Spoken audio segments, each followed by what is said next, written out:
आप सबको मेरा क्रांतिकारी जय भीम।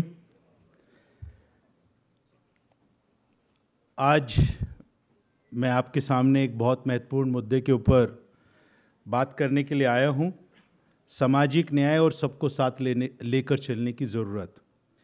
मैं धन्यवाद करना चाहता हूं जयराम रमेश जी का कि आप जब यहाँ पर खड़े होकर बात कर रहे थे, आप जिस कैटेगरी से आते हैं, मैं बड़ा अदब से कहना चाहता हूँ, जिस कैटेगरी से आते हैं, राहुल गांधी जी बार बार उस चीज़ को पॉइंट आउट करते हैं, जो मनुवादी की आरएसएस की जो विचारधारा है उसके सबसे ऊंचे वाले पायदान के ऊपर वो लोग रहते हैं।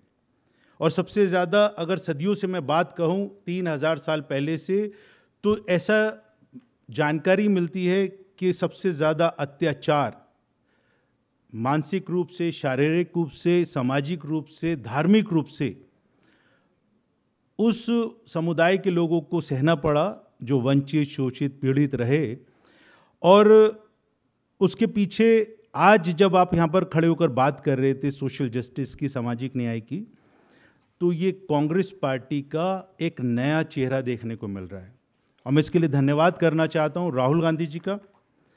मैं राहुल गांधी जी का धन्यवाद इस बात के लिए करना चाहता हूँ और मल्लिकार्जुन खड़गे जी का इसलिए कि मल्लिकार्जुन खड़गे जी ने पार्लियामेंट में खड़े होकर जिस दमदार तरीके से सामाजिक न्याय की बात की। टुडे मल्लिकार्जुन खड़गे ji being the Congress president is the face of the Congress and he belongs to the deprived community and the Dalit community।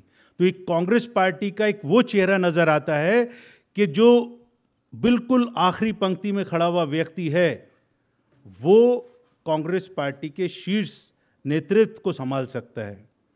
तो कांग्रेस पार्टी का एक पॉजिटिव चेहरा नजर आया। पवन खेड़ा जी यहाँ पर बैठे हैं, सुप्रिया जी यहाँ पर बैठी हैं और बहुत सारे यहाँ पर जो हमारे स्पोक्स पर्सन बैठे हैं यहाँ पर। मैं जब आप लोगों को टीवी के ऊपर देखता हूँ, मैं एससी डिपार्टमेंट का चेयरमैन हूँ, उसके साथ साथ में मैं एक समाज को भी रिप्रेजेंट करता हूँ और जिस समाज को रिप्रेजेंट करता हूँ वो समाज के अंदर आज आप लोग जब जिस दमदार तरीके से काउंटर करते हैं आरएसएस की हर आर्ग्यूमेंट्स को, तो वो एप्रिसिएशन कांग्रेस पार्टी को मिलता है। राहुल गांधी जी आज सुबह बात कर रहे थे संविधान के ऊपर और मनुस्मृति के ऊपर भी उन्होंने बात की। कांग्रेस पार्टी संविधान की रक्षा करना चाहती है, संविधान को बचाना चाहती है।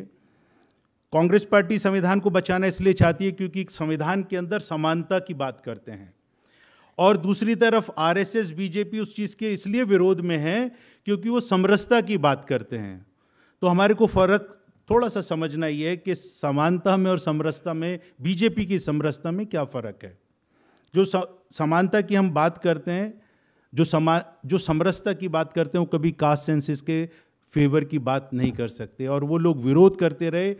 और जिस तरीके से जयराम रमेश जी ने बताया कि यहाँ पर बीजेपी, आरएसएस इस चीज़ का विरोध करती रही, अर्बन नक्सल हम लोगों को कहती रही, मजाक उड़ाती रही राहुल गांधी जी का, उसने एकदम सबको एकदम सख्ते में डाल दिया, सबको अचंभे में डाल दिया कि कास्ट सेंसस का फैसला उन्होंने कैसे ले लिया। जो मेरी समझ में आता है वो ये है कि अभी धर्म की राजनीति आरएसएस, बीजेपी की कमज़ोर पड़ने लगी है। अयोध्या के अंदर राम मंदिर बनाया उन्होंने, वो एक बहुत बड़ा मुद्दा था उनका, लेकिन वहीं से वो लोग चुनाव हारे। तो उनको समझ में आ गया कि धर्म की राजनीति अब कमज़ोर पड़ने लगी है।